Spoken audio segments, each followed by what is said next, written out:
하나님의 말씀을 받는 시간입니다. 하나님의 말씀은 느헤미야서 8장 1절에서 12절까지의 말씀입니다. 구약성경 737면에 있는 느헤미야 8장 1절에서 12절까지 말씀을 저와 여러분이 한 절씩 교독하시고 마지막 12절은 함께 합독하여 보도록 하겠습니다. 이스라엘 자손이 자기들의 성읍에 거주하였더니 일곱째 달에 이르러 모든 백성이 일제히 수문 앞 광장에 모여 학사 에스라에게 여호와께서 이스라엘에게 명령하신 모세의 율법책을 가져오기를 청하매, 일곱째 달 초하루에 제사장 에스라가 율법책을 가지고 회중 앞 곧 남자나 여자나 알아들을 만한 모든 사람 앞에 이르러 수문 앞 광장에서 새벽부터 정오까지 남자나 여자나 알아들을 만한 모든 사람 앞에서 읽음에 뭇 백성이 그 율법책에 귀를 기울였는데, 그때에 학사 에스라가 특별히 지은 나무 강단에 서고 그의 곁 오른쪽에는 서자는 마띠랴와 스마와 아나냐와 오리와와 힐기야와 마아세야요, 그의 왼쪽에 선자는 브다야와 미사엘과 말기야와 하숨과 하스바다나와 스가랴와 무술람이라. 에스라가 모든 백성 위에 서서 그들 목전에 책을 펴니 책을 펼 때에 모든 백성이 일어서니라. 에스라가 위대하신 하나님 여호와를 송축하매 모든 백성이 손을 들고 아멘 아멘 하고 응답하고 몸을 굽혀 얼굴을 땅에 대고 여호와께 경배하니라. 예수아와 바니와 세레바바 야민과 악굽과 사부대와 호디야와 마아세야와 그리다와 아사랴와 요사밧과 하난과 블라야와 레위 사람들은 백성이 제자리에 서 있는 동안 그들에게 율법을 깨닫게 하였는데, 하나님의 율법책을 낭독하고 그 뜻을 해석하여 백성에게 그 낭독하는 것을 다 깨닫게 하니, 백성이 율법의 말씀을 듣고 다 우르는지라. 총독 느헤미야와 제사장 겸 학사 에스라와 백성을 가르치는 레위 사람들이 모든 백성에게 이르기를, 오늘은 너희 하나님 여호와의 성일이니 슬퍼하지 말며 울지 말라 하고, 느헤미야가 또 그들에게 이르기를 너희는 가서 살진 것을 먹고 단 것을 마시되 준비하지 못한 자에게는 나누어 주라. 이날은 우리 주의 성일이니 근심하지 말라. 여호와로 인하여 기뻐하는 것이 너희의 힘이니라 하고, 레위 사람들도 모든 백성을 정숙하게 하여 이르기를, 오늘은 성일이니 마땅히 조용하고 근심하지 말라 하니, 모든 백성이 곧 가서 먹고 마시며 나누어 주고 크게 즐거워하니, 이는 그들이 그 읽어 들려준 말을 밝히 알이라. 아멘. 하나님의 말씀입니다. 준비된 영상을 먼저 보도록 하겠습니다.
이들이 생을 바쳐 사랑한 이 나라에서 오늘 또 한 명의 유관수는 도움이 필요한 곳에 손을 내밉니다. 여기 또 다른 김구는 편견 없는 사회를 위해 힘을 보태고, 이곳의 안중근은 불철주야 고단함을 잊으며 이 자리에 조마리아는 소외된 이웃의 따뜻한 마음을 전합니다.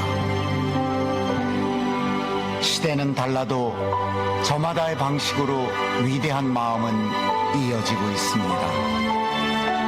다른 시대 같은 마음은 이어집니다. 그렇게 대한민국의 미래를 이어갑니다. 네, 할렐루야. 광복 80주년을 맞이하는 오늘인데요.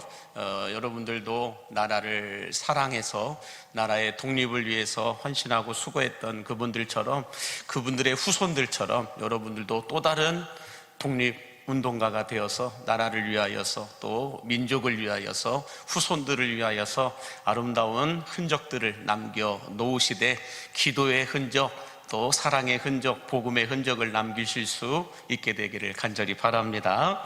여러분, 기도는 무엇인가? 기도는 우리의 연약함을 인정하고 하나님의 전능하심을 신뢰하는 행위이다라고 말합니다. 기도는 누가 하느냐? 나의 부족함을, 연약함을 인정할 줄 아는 사람이 기도하러 나온다라는 거예요. 그리고 하나님의 전능하심을 신뢰하고 또 그 전능하심을 인정하는 사람들이 주님 앞에 나와서 기도하는 모습을 보인다라고 말하고 있는데, 하나님의 전능하심을 믿고 신뢰하면서 기도할 때 우리는 하나님의 전능하신 능력을 체험하게 될 줄로 믿습니다. 수많은 민족의 독립운동가들 또한 예수 믿는 사람들이 많았고, 또 독립운동가로서의 이름을 남기진 않았지만 그 시대 그때에 수많은 사람들이 나라의 독립을 위해서 기도하였고 핍박을 당했고 순교를 당하였다는 것을 알고 있습니다. 그러므로 조국 독립을 위해 눈물 흘려 기도하고 피 흘려 순교하신 우리 선조들의 고귀한 희생을 이제는 우리가 이어받아서 우리 다음 후손들에게 꿈꿀 수 있는 나라, 아름다운 우리의 조국 대한민국을 이어줄 수 있게 되기를 예수님의 이름으로 간절히 축복합니다. 우리 옆에 분에게 당신이 독립운동가이십니다 라고 인사해 주세요. 당신도 독립운동가이십니다. 오늘 본문의 말씀은 이스라엘 백성들이 느헤미야와 함께 52일 만에 성벽과 성문을 재건하였지만은, 짧은 시간 동안 52일 동안 집중해서 성벽과 성문을 재건하긴 하였지만 그들의 내면 속에는 신앙의 성벽이 무너져 있어서 공허함 가운데 있었다라고 하는 것을 알 수가 있습니다. 이에 영적인 목마름과 갈급함으로 이스라엘 백성들은 자신들의 이 내면을 채우기 위해서 수문학 광장에 모여서 부흥사경회를 열었다라고 하는 것을 알 수가 있습니다. 우리들도 마찬가지죠. 삶을 살아가는데 필요한 외형적인 조건들은 다 갖추고 있음에도 불구하고 내면의 공허함들이 채워지지 않아서 행복한 시간을 살아가야 될 때 행복하지 못하게 살아갈 때가 많이 있고, 또 많은 것들을 누리고 베풀며 살아야 될 때에 없어서 못 누리는 것이 아니고 없어서 못 나누는 것이 아니라 마음의 공허함 때문에 나누지도 못하고 베풀지도 못한 채 살아갈 때가 많이 있다라고 하는 것을 알 수가 있는데요.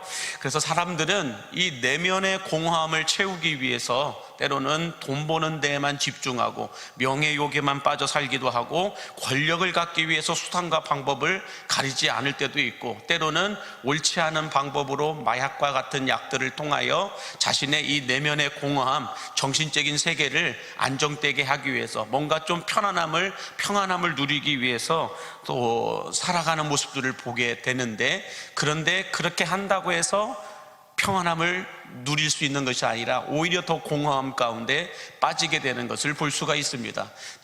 우리가 알고 있듯이 목이 마르다고 해서 콜라와 같은 탄산음료를 마시면 그때는 짜릿짜릿하고 어떤 시원함을 느낄 수 있을지 몰라도 곧 얼마 되지 않아서 더 목마름이 찾아오게 되듯이 세상이 주는 조건들은 잠깐의 쾌락은 있을지 몰라도 지속적인 행복은 우리에게 주지 못한다라고 하는 것을 알 수가 있습니다.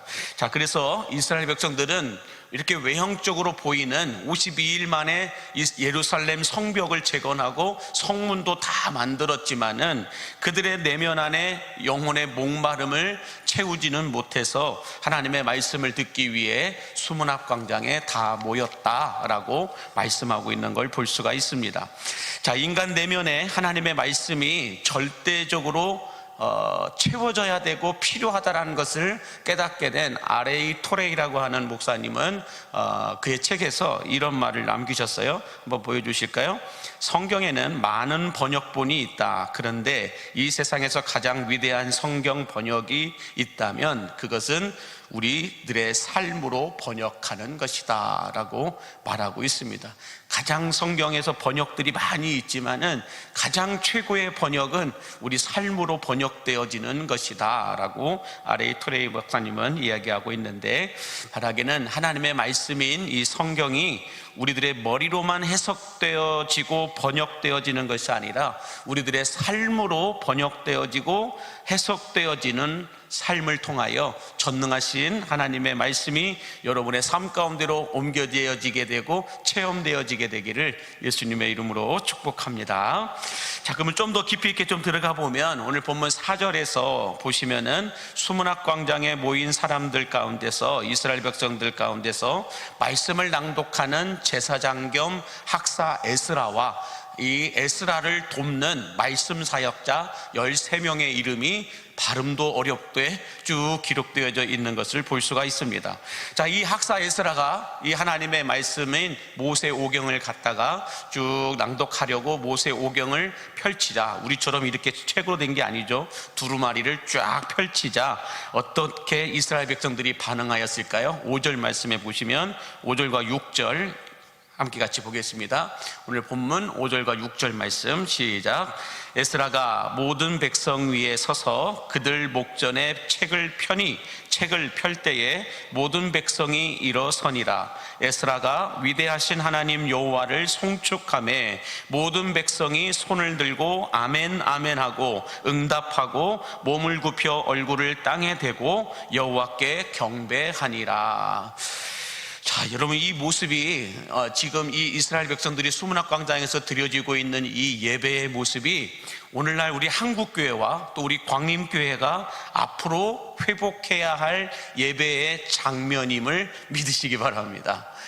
우리가 주보를 가지고 예배하고 있지만 상당히 그 주보 안에도 성경적이지 못한 것들이 있다라고 하는 걸 알 수가 있고, 우리가 잘못 행동하고 있는 부분들도 있다라고 볼 수가 있는데, 일어서야 될 때 일어서고 앉아야 될 때 앉아야 되는데 우리는 그렇게 하지 않고 인간의 편의에 따라서 그냥 한 번에 다 일어났다가 한 번에 다 앉아버리는 이런 모습을 보여지고 있는데, 그런데 중요한 것은 우리가 하나님 앞에 서야 될 때는 서야 되고 앉아야 될 때는 앉아야 되고 반응할 때는 반응해야 되고 아멘할 때는 아멘해야 되는데, 잘 그거에 대해서 한국교회가 제대로 성도들에게 가르치지 못했다라고 하는 것을 알 수가 있는데요.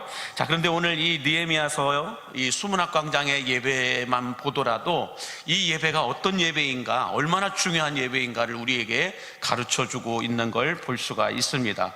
이 학사 에스라가 이 하나님의 말씀을 낭독하려고 성경을 펼치자, 성경을 펼치다, 이 말은 뭘까요? 오늘 하나님께서 우리에게 주시는 말씀은 하나님의 말씀을 받는 시간입니다 라고 하면 뭐야 돼요? 다 일어서라는 거예요. 하나님의 말씀을 받는 시간입니다 라고 말씀을 이 학사 에스라가 말하자 모든 백성들이 한 사람도 예외 없이 그 자리에 다 일어섰다라고 말씀합니다. 자, 여러분, 하나님의 말씀이 낭독될 때 일어서는 장면은 하나님의 영적인 권위를 인정하고 우리 영혼의 목마름을 채워주옵소서라고 하는 기도의 행위이다라고 말합니다. 하나님의 권위 앞에 우리가 겸손하게 일어서는 거예요. 그리고 우리의 영혼의 목마름을 주의 말씀으로 채워주옵소서라고 하는 예배의 행위, 기도의 행위이다라고 말하고 있습니다. 그러므로 여러분, 우리가 예배의 형식과 순서에서 변화를 줘야 될 부분들이 있다고 한다면 100% 하나님의 말씀이 선포될 때에는 일어서야 된다는 거예요. 그래서 여러분, 설교는 100% 하나님 말씀이 아닙니다. 목사의 생각이 많이 들어가 있기 때문에 설교 시간에는 앉아 있으셔도 됩니다. 그러나 우리가 성시 교독과 성경 봉독을 할 때는 100% 하나님의 말씀만 낭독되어지고 교독하는 거기 때문에 앞에 서 있는 자도 앉아 있는 여러분들도 그 자리에 서서 하나님의 말씀을 받아야 된다라는 거예요. 이런 어떤 변화들이 조금씩 이제 예배의 순서와 형식 속에서 우리가 변화를 가져가야 할 텐데 나중에 천천히 이런 부분에 대해서 함께 나누기를 원하고요. 한 가지만 기억해야 될 것은 우리가 100% 하나님의 말씀이 낭독되어지고 선포되어질 때는 누구도 예외 없이 하나님 앞에 경건하게 경외함을 표현해야 된다는 거예요. 그게 일어서는 겁니다. 자, 그런데요, 수문 앞 광장에서 에스라와 이스라엘 백성들이 드린 이 예배의 모습, 5절과 6절에 기록되어져 있는 이 예배의 모습이 여러분 어디에 또 정확하게 기록되어 있느냐? 요한계시록 천상의 예배, 하늘에서 드려지는 예배도 똑같이 거의 똑같은 말씀으로 기록되어져 있다라고 하는 걸 알 수가 있는데요. 요한계시록 7장 11절과 12절 말씀 같이 함께 보겠습니다. 시작. 모든 천사가 보좌와 장로들과 내 생물의 주위에 서 있다가 보좌 앞에 엎드려 얼굴을 대고 하나님께 경배하여 이르되 아멘. 찬송과 영광과 지혜와 감사와 존귀와 영광과 힘이 우리 하나님께 세세토록 있을지어다. 아멘 하더라.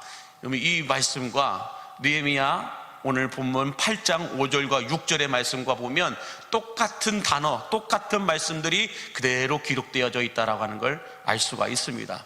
그러므로 여러분, 천국에서 드려지고 있는 이 예배의 모습이 수문학 광장 이스라엘 백성들이 드리고 있는 예배 가운데로 그대로 옮겨졌다라고 하는 것을 알 수가 있습니다. 그러므로 저는 우리 광림교회 예배도 천상에서 드려졌던 이 예배가 우리 광림교회로도 옮겨지게 되는 역사가 있게 되기를 축복합니다.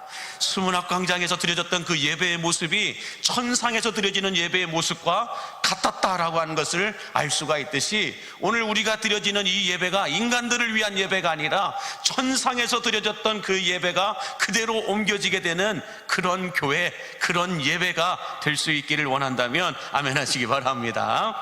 자, 그러면 이 천상에서 드려지는 예배가 수문 앞 광장으로 옮겨지게 되자 어떤 일들이 일어나게 되었을까? 이스라엘 백성들이 어떤 반응을 보이게 되었을까? 이것을 좀 더 자세히 보기를 원하는데요. 8절과 9절 말씀 오늘 본문 같이 함께 보겠습니다. 하나님의 율법책을 낭독하고 그 뜻을 해석하여 백성에게 그 낭독하는 것을 다 깨닫게 하니 백성이 율법의 말씀을 듣고 다 우는지라 라고 말씀하고 있습니다. 저는 아직 제가 영성이 부족해서 그런지 제가 설교할 때 울고 있는 성도들을 본 적이 거의 좀 없는 것 같아요. 제가 눈이 작아서 잘 안 보여서 그런지 몰라도 모든 백성들이 하나님의 말씀을 듣고 그 말씀을 깨닫게 되니까, 그 말씀이 해석되어져 깨닫게 되니까 그 말씀 앞에서 백성들이 울었다라고 말씀하고 있어요. 그 말씀을 들을 때에 울었다라고 말씀하고 있는 걸 볼 수가 있는데, 여러분 우리가 80년 전 이 일제로부터 해방되던 그때에 여러분 백성들이 웃고 즐기고 떠들기만 했을까요? 광복의 눈물을 흘렸던 사람들이 엄청나게 많았을 것입니다. 기쁨의 눈물을 흘렸던 사람들도 엄청나게 많았겠죠. 감격의 눈물을 흘렸던 사람들도 엄청나게 많았겠죠. 특히 독립운동을 하다가 순교를 당한 그 후손들은 우리 부모님들이 이 광복의 아침을 보지 못하고 돌아가신 거에 대해서 눈물로 그들은 다시 광복의 아침을 맞이했을 거라는 거죠. 뿐만 아니라 며칠 전에 돌아가셨던 분들의 후손들도 며칠만 더 살았어도 이 광복을 보셨을 텐데 그것을 보지 못하고 돌아가신 것에 대하여 눈물을 흘리기도 하였을 것입니다. 그것뿐만 아니라 우리 후손들에게도 이제 자유로운 나라를 물려줄 수 있게 되었다라고 하는 것에 대하여 감사와 감격의 눈물들을 그들은 아마 흘렸을 것이다 라는 생각이 들어진다는 거예요. 마찬가지로 이 수문학 광장에서 드려지는 예배 가운데 성령께서 이스라엘 백성들의 마음을 터치하시자, 만져주시자 백성들의 영혼의 샘물이 터져나게 되면서 어떤 눈물들이 터져나왔을까? 그들이 다 우는지라 라고 말씀하고 있는데 어떤 눈물을 흘렸을까? 첫 번째는 자신들의 어떤 죄를 회개하는 회개의 눈물이 터져나왔을 거예요. 내가 성벽 짓느라고 바쁘다고 주의 일을 멀리하고 주의 말씀을 멀리하고 하나님과 가까워진 것이 아니라 멀어진 삶을 살았던 것에 대하여서 회개하는 눈물을 흘렸을 것이다 라고 생각이 되어지고, 또 이스라엘 백성들 가운데 이 에스라 옆에 말씀 사역자들이 있었고 그들을 돕는 레위인들도 엄청나게 많이 있었었는데 그 레위인들 또한 내가 주님께 기름 부음 받은 자였는데 주의 말씀대로 살지 못한 것에 대하여서 죄송하고 미안하고 또 회개하는 그런 눈물들이 터져 나오게 되었을 것이다 라고 생각이 되어집니다. 그 외에도 어떤 이 기쁨과 감사의 눈물들이 이 이스라엘 백성들의 마음에서 터져 나왔을 것이다 라고 생각이 되어지는데요, 중요한 것은 성령께서 예배하는 성도들에게 임하여 그들을 만져주시자 그들 안에 어떤 변화가 일어났을까? 오늘날 이 시대에도 성령께서 예배 가운데 임하셔서 만져주시는 성도들은 그들 안에 변화가 일어난다는 거예요. 어떤 변화가 일어날까? 굳은 마음들이 부드럽게 변하게 되고 법칙처럼 갇혀있던 마음에 자유함이 찾아오게 되고 누구도 들어오지 못하도록 빗장을 걸어두었던 마음들이 열리게 될 뿐만 아니라 사람들의 마음이 따뜻해지고 서로 하나가 되고 서로 사랑하는 이런 마음들로 변화되게 되었다라는 것입니다. 이 시대에도 똑같다라는 거예요. 성령이 임한 사람, 성령이 임한 교회는 여러분들 따뜻해지게 됨을 믿으시기 바랍니다. 차갑지 않아요. 성령이 임한 사람들을 만나면 얼마나 말이 따뜻하고 행동이 따뜻한지 몰라요. 얼마나 말과 행동이 사랑스러운지 몰라요. 교회도 마찬가지예요. 성령이 충만한 교회들, 성령의 내주하심이 가득한 교회들은 들어오는 그 순간 따뜻함이 느껴집니다. 뭔가 이렇게 피부에 와닿는 따뜻함 말고요, 마음에 느껴지는 따뜻함이 있어요. 평안함이 있다고요. 와, 이 교회 괜찮네. 그래서 에스겔서 36장 26절에 보면 이런 말씀이 있어요. 같이 함께 보겠습니다. 또 새 영을 너희 속에 두고 새 마음을 너희에게 주되 너희 육신에서 굳은 마음을 제거하고 부드러운 마음을 줄 것이며. 성령이 임하시면 여러분들 굳은 마음들은 제거되어지고 부드러운 마음들이 찾아오게 된다는 거예요. 차가웠던 마음들은 다 사라지고 따뜻한 마음들이 찾아왔다는 거예요. 미워하는 마음은 사라지고 사랑스러운 마음들이 터져나온다는 거예요. 이 수문학 광장에서 지금 예배드리고 있는 이스라엘 백성들의 마음 가운데 성령이 임하시고 성령의 터치가 임하게 되니까 서로 너무너무 사랑스러운 거예요. 그래서 서로 보면서 눈물로 서로 사랑을 표현하고 따뜻하게 성령 안에서 하나가 되었다라는 것입니다. 저는 우리 광림교회도 수문학 광장 이스라엘 백성들의 예배처럼 성령께서 우리 모든 광림의 성도들을 터치하여 주심으로 말미암아 여러분의 마음이 하나님의 마음이 되고 여러분의 마음이 차가운 마음이 아니라 따뜻하고 사랑스러운 마음으로 변화되게 되기를 예수님의 이름으로 축복합니다.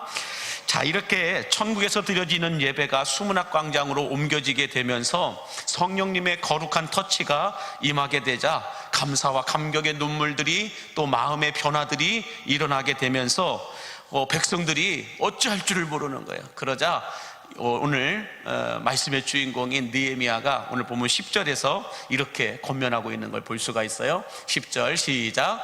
느헤미야가 또 그들에게 이르기를 너희는 가서 살진 것을 먹고 단 것을 마시되 준비되지 않은 자에게는 나누어 주라. 이날은 우리 주의 성일이니 근심하지 말라. 여호와로 인하여 기뻐하는 것이 너희의 힘이니라 하고.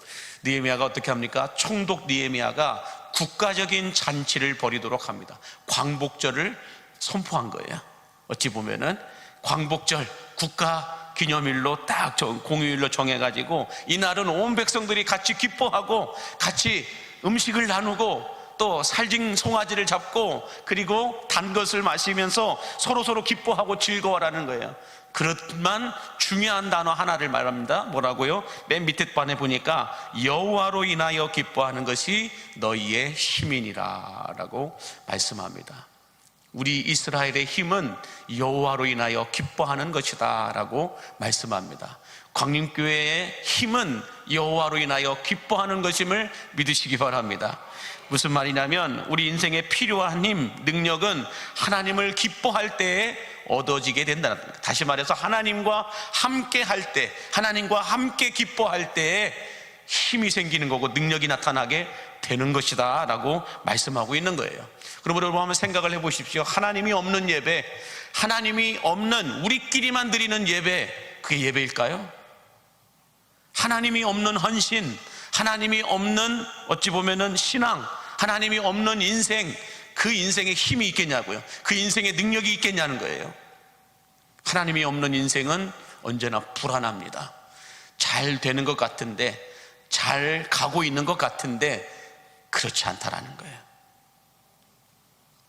그래서 예수님은 요한복음 15장 5절에서 이렇게 우리에게 말씀해 주고 있어요. 시작. 나는 포도나무요 너희는 가지라. 그가 내 안에 내가 그 안에 거하면 사람이 열매를 많이 맺나니 나를 떠나서는 너희가 아무것도 할 수 없음이라 라고 말씀하고 있습니다. 그래서 예전에도 말씀드렸듯이 하나님께 걸쳐 있지 마시고 붙어 있어야 할 줄로 믿습니다. 걸쳐 있는 인생은 시간이 지나면 마른 장작이 되어버립니다. 가지가 나무에 붙어 있지 않고 걸쳐 있으면 시간이 지나면 곧 시들어 메말라 그냥 장작불이 된다라는 거예요. 불쏘시개가 될 수밖에 없다라는 거죠. 자, 그런데 하나님께 붙어 있는 나무 가지가 나무에 붙어 있는 나무는 분명히 열매를 맺게 된다라고 말씀하고 있듯이 여호와로 인하여 하나님과 함께 하는 삶을 살아가는 사람들은 힘이 있고 능력이 있고 열매가 있게 된다라고 말씀하고 있는 것입니다. 여러분, 명절 때에 연을 날려보신 적이 있으신가요? 방패연, 가오리연, 오징어연 한 번도 본 적이 없으신가요? 여수는 연을 안 날리나요? 한번 연 한번 보여주실까요? 명절에 보면 저렇게 연을 날리잖아요. 근데 연을 날리는데 여러분 안 날려보신 것 같아서 제가 설명을 해드립니다. 자, 연을 날리다 보면 가끔 연줄이 끊어지죠. 실이 연줄이 뚝 끊어지게 되면 그 연은 어떻게 될까요? 제가 날렸던 연은 상당히 높이 올라갔기 때문에 보이지 않을 정도로 날아갑니다. 그다가 어디로 날아가는지 몰라요. 그래서 못 찾아요. 근데 여러분, 뚝 연이 끊어진 연줄이 끊어진 연을 보면은 처음에는 자기 혼자서 자유롭게 날아가는 것처럼 보여요. 마음대로 춤추면서 쫙 날아갑니다. 근데 그 연이 여러분, 남들이 보기에는, 다른 연이 보기에는 우리는 여기에 매여 있고 저 연은 자유롭게 날아가네, 부럽다라고 얘기할 수 있겠지만 실상은 그렇지가 않다라는 거예요. 연줄이 끊어져서 날아가 버린 연은 어디로 날아갔는지 몰라요. 그리고 나뭇가지에 걸릴지 전깃줄에 걸릴지 어디에 떨어질지 아무도 알지를 못해요. 그래서 다윗왕은 그 연줄이 끊어진 연은 더 이상 날아오를 수도 없고 더 이상 그 연을 날릴 수도 없는 상태가 되고 만다라는 것입니다. 그러나 주인이 이 실타래에 딱 묶여져 있는 그 연은 어떻게 될까요? 그 연이 떨어질 것 같으면 주인이 열심히 실타래를 돌려서 다시 올라가게 합니다. 또 너무 높이 올라간 것 같으면 실타래를 좀 풀어가지고 쭉 떨어지게 만듭니다. 그러다가 성내마 밥 먹어라 하면 어떻게 해요? 얻는 연을 쭉 다 감아갖고 집에 다시 가지고 갑니다. 그리고 다음 달 또 갖고 날려오죠. 이게 제 삶이었어요.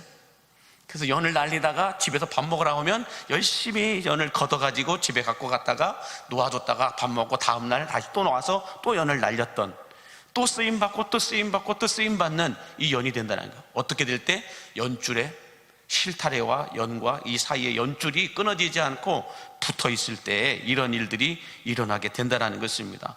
마찬가지로 여호와 하나님으로 인하여 기뻐하는 것이 우리에게 힘이 된다라고 말씀하는 것은, 하나님께서 날리시는 연줄에 우리가 연결되어 있기만 하면 우리 인생의 흥망성쇠와 생사화복을 주관하시는 하나님께서 이 세상을 살아가는 동안 주님께서 부르셔서 우리가 천국 가는 그 시간까지 우리 인생을 주관하시고 축복하시고 다스려 주심을 믿으시기 바랍니다. 그래서 여러분, 여호와로 인하여 기뻐하는 것이 우리에게 힘이 된다라고 하는 것은 무엇일까? 하나님께 달라붙어 있기만 하면, 하나님과 연결되어 있기만 하면 우리가 어느 곳을 날아가고 있든 어느 상태에 있든지 간에 다시 치유될 수 있고 회복될 수 있고 새로워질 수 있음을 믿으시기 바랍니다. 그래서 우리가 하나님과 연결되기 위해서 이 연줄과도 같은 역할을 하는 게 뭘까요? 바로 이 기도와 말씀이라는 거예요. 기도와 말씀이 하나님과 우리를 연결시켜주는 연줄임을 믿으시기 바랍니다.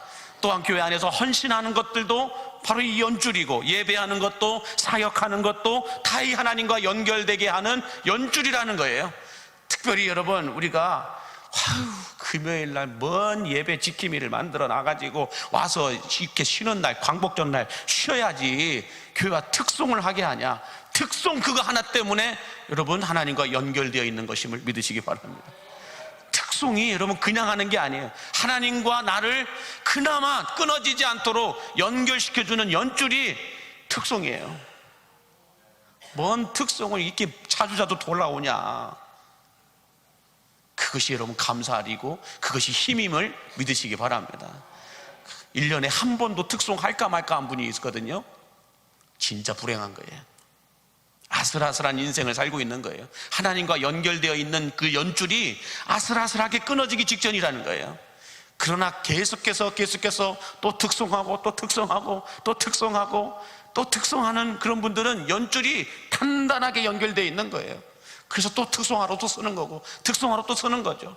특송뿐만 아니라 교회의 예배의 순서를 맡아서 섬기는 사람들, 교회에서 이렇게 악기를 연주하는 사람들, 방송실에서 섬기는 사람들, 보이지 않는 곳에서 헌신하고 수고하는 사람들, 밥당번 왜 이렇게 빨리 돌아오냐고 여러분들 불평하지 마세요. 오히려 감사하시기 바랍니다.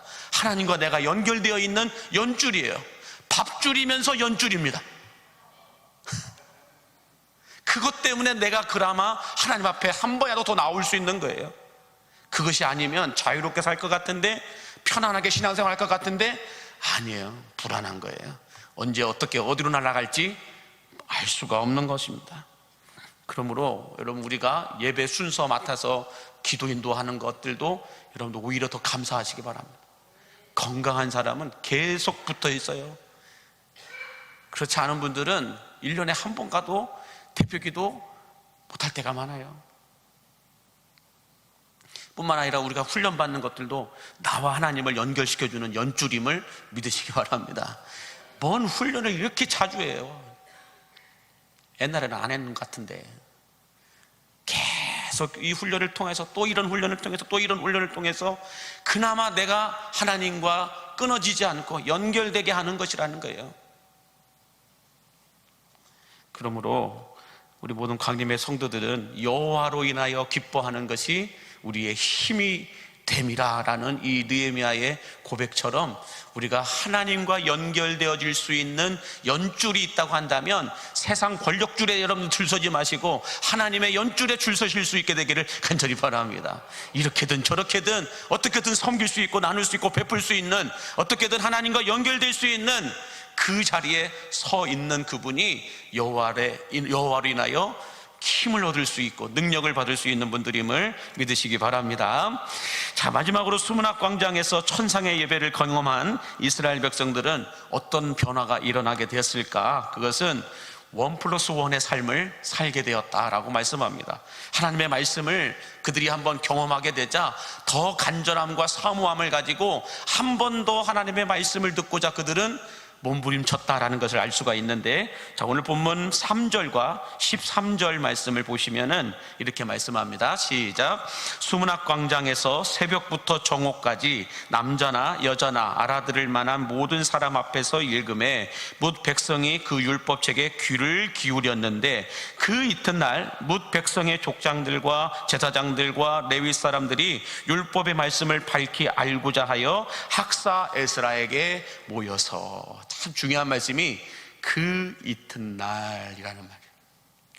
수문학 광장에 모여서 부흥사경회를 했던 그 첫날 말고요, 그날 끝나고 난 다음에 성령께서 그들에게 부으셨던 그 은혜가 얼마나 충만했던지, 얼마나 말씀으로 충만했던지, 얼마나 예수로 충만했던지, 그들은 그 다음 날에도 그 이튿날 다시 학사 에스라를 찾아가서 우리에게 말씀을 들려달라고 이야기하고 있는 걸 볼 수가 있습니다.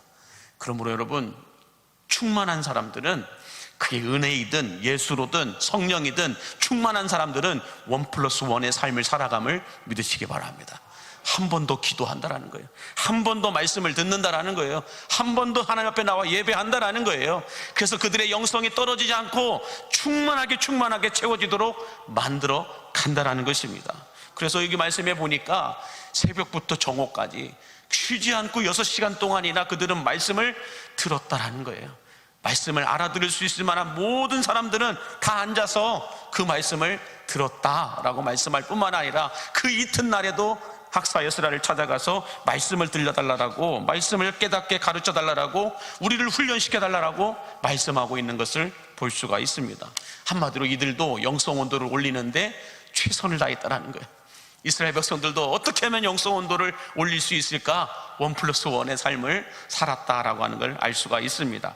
자, 그런데 여러분, 이 수문학 광장의 이스라엘 백성들처럼 한국 초대교회사에도 보면 말씀을 사모하여 열정을 다하여서 부흥사경회에 참여했던 우리 믿음의 선조들에 대해서 기록되어져 있는 말씀이 있습니다. 그때 그 모습이 1901년도면 언제입니까? 까마득하죠. 1901년도에 한국 선교사로 왔던 분 가운데 윌리엄 뉴턴 빌레어라고 하는 부부가 있어요. 선교사 부부가. 한번 보여주실까요? 바로 저분들입니다. 저 선교사 부부인데, 저 선교사 부부가 선교사들이 오면 선교 편지를 보내요. 선교 일지를 써가지고 자기 고국에다가 나를 파송한 그 교회야, 그 본부에다가 이곳에서의 선교의 사역과 현황을 그대로 일기처럼 써가지고 보낸다라는 거예요. 그 보내었던 그 일지들이 아직도 남아 있는데, 그 일지들 가운데서 이렇게 중요한 것들을 모아가지고 만들어 놓은 사전이 있어요. 그게 뭐냐면, 한번 보여주실까요? 그 사전을 한번 보여주시면은, 네, 저렇게 나와 있죠. 내한 선교사 사전이라고 하는 책이 있습니다. 저기 굉장히 두꺼운 책인데 저도 다 보지는 못했어요. 근데 저 사전의 책에 보면 이 윌리엄 루터 블레어 선교사 부부가 처음 이 한국에 와서 복음을 전하고 사역을 하면서 이 평양 장대현 교회에서 부흥운동이 일어나기 전에 있었던 부흥사경회를 놓고 기록해 놓은 말씀이 있어요. 그 말씀을 제가 옮겨서 인용해 봤는데요. 한번 보여주실까요? 다음 이렇게 읽습니다. 제가 읽어드릴게요. 유대인들이 유월절을 지키듯이 한국 기독교인들은 부흥사경회를 통해 하나님의 말씀을 공부한다. 부흥사경회 기간 동안 모든 교인들은 만사를 제쳐놓고 매일 교회에 모여 조직적으로 성경을 공부하고 기도하면서 개인 전도를 한다. 하루에 1시간이 아니라 이른 새벽부터 저녁 늦게까지 하루 종일 그렇게 한다. 먼저 5시부터 6시까지 새벽 기도회가 있다. 9시부터 10시까지 있는 성경 공부 시간에는 모두 함께 공부를 하고 교회 크기에 따라 몇 개 반으로 나누어 공부를 한다. 10시에서 10시 45분까지는 기도회 시간이 있고 11시부터 12시까지 또 다시 성경 공부가 시작된다. 오후에는 2시에서 3시까지 성경 공부 시간이 있고 그 후에 이 집 저 집 전도하러 다니다가 저녁 예배 때 사람들은 다시 돌아온다 라고 말하고 있어요. 여러분들 좀 그려지십니까? 어찌 보면 5년, 6년도에 우리나라에 말씀 부흥사경회가 있었단 말이에요. 그때에 그 성도들의 모습을 이 뉴턴 블레어 부부 선교사가 쭉 보면서 그걸 기록해 놨어요. 선교 일기처럼. 그때 선배들은, 우리 믿음의 선배들은 이렇게 기도하고 이렇게 예배하고 이렇게 전도했다라는 거예요. 기도하고 말씀 배우고 전도하러 나가고, 기도하고 말씀 배우고 전도하러 나가고, 이렇게 저녁 시간대까지, 새벽부터 저녁까지 이렇게 그들은 부흥사경회를 열었다라고 말씀하고 있습니다. 자, 이 뉴턴 블레어 선교사 부부가 기록해 놓은 초대교회, 한국교회 성도들의 이 모습은 어찌 보면은 이 수문학 광장에서 천상의 예배를 드리고 다시 또 말씀을 사모하여 다시 또 말씀을 듣고자 그 이튿날에도 학사 에스라를 찾아갔던 이 백성들의 모습과 똑같다라고 해도 틀리지 않을 것 같습니다. 그렇다면 이제 바톤은 누구에게 와 있어요? 우리에게 와 있습니다. 우리들도 이 믿음의 선조들, 느헤미야 시대 때부터 하나님의 말씀이 선포되는 곳마다 이러한 액션들이, 이러한 반응들이 일어나게 되었다라고 말씀하고 있는데, 여러분 우리들도 마찬가지입니다. 하나님과 연결되어 있는 연이라고 한다면, 하나님과 연결되어 있는 그리스도인이라고 한다면 분명히 천상의 예배를 드렸던 믿음의 선배들처럼 그런 예배자의 모습으로 살아가게 됨을 여러분 인정하시고 믿으시기 바랍니다. 내가 좀 편하다, 내가 좀 편하다, 자유롭다, 조금은 의심해 봐야 돼요. 내가 하나님께 연줄이 끊어져 있는 상태는 아닌가 한번 생각해 보셔야 됩니다. 내가 그래도 주님 앞에서 정말 열정을 다해서 과감한 믿음과 과도한 열정을 가지고 말씀도, 기도도, 전도도 그렇게 그리스도인으로서의 신앙생활을 뜨겁게 했던 적이 있는데, 언제부터인가 우리는 그와 정반대의 자리에서 신앙생활하고 있을 때가 많이 있다는 것을 보게 된다는 거예요. 왜 그럴까요? 나의 예배가 언제부터인가 천상의 예배가 아니라 희석화되어지고 고착화되어 버린 예배를 드리고 있기 때문이다 라고 말하고 있는 거예요. 예배가 병들면 신앙생활이 병들게 되어 있음을 여러분 믿으시기 바랍니다. 그러므로 우리의 예배가 천상의 예배가 되어야 할 줄로 믿습니다. 천상의 예배가 될 수 있도록 우리는 기도해야 되고, 기도하면서 한 번 더 말씀과 기도로 우리의 영성 온도를 올려야 할 줄로 믿습니다. 그래서 영성 온도가 떨어지면 모든 게 다 떨어지는 거예요. 영성 온도가 올라가면 우리 안에 있는 모든 것들이 다시 다 업그레이드 되게 됨을 믿으시기 바랍니다. 그래서 여러분, 기왕 한 번 사는 인생, 나중에 우리가 천국 가서 영원히 해야 될 게 뭘까요? 하나님을 영화롭게 예배하는 거예요.